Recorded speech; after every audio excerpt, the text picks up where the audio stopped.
ఆంధ్రప్రదేశ్ ముఖ్యమంత్రి నారా చంద్రబాబు నాయుడు విజన్ తమకు ఆదర్శమని కేంద్ర వాణిజ్య పరిశ్రమల శాఖ మంత్రి పీయూష్ గోయల్ అన్నారు. దేశంలో ఐటీ పరిశ్రమ వేలననుకోవడానికి ఆయనే ఆద్యుడని ప్రశంసించారు. ఢిల్లీలో మంగళవారం జరిగిన భారత పరిశ్రమల సమాఖ్య సదస్సులో గోయల్ మాట్లాడారు. దేశ ఆర్థిక వ్యవస్థ బలోపేతానికి ముఖ్యంగా ఐటీ రంగ అభివృద్ధికి చంద్రబాబు అందించిన సేవలు అమోఘమన్నారు.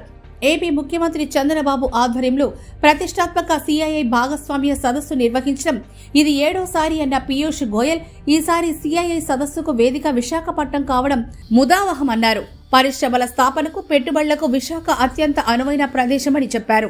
దేశవ్యాప్తంగా అమలు చేసిన జీఎస్టీ వంటి కీలక ఆర్థిక సంస్కరణలు విజయవంతం కావడం వెనుక చంద్రబాబు విజన్ ప్రోత్సాహం సహకారం ఉంది అన్న ఆయన సిబిఎన్ మార్గనిర్దేశంతోనే ఇటువంటి క్లిష్టమైన సంస్కరణలను సమర్థవంతంగా అమలు చేయగలిగామన్నారు. విశాఖలో జరగబోయే సిఐఐ సదస్సు ద్వారా ఆంధ్రప్రదేశ్ కు పెద్ద ఎత్తున పెట్టుబడులు తరలివస్తాయని కేంద్ర మంత్రి పీయూష్ గోయల్ ఆశాభావం వ్యక్తం చేశారు. ఆంధ్రప్రదేశ్ ముఖ్యమంత్రి నారా చంద్రబాబు నాయుడు విజన్ తమకు ఆదర్శమని కేంద్ర వాణిజ్య పరిశ్రమల శాఖ మంత్రి పీయూష్ గోయల్ అన్నారు. దేశంలో ఐటీ పరిశ్రమ వేలననుకోవడానికి ఆయనే ఆద్యుడని ప్రశంసించారు.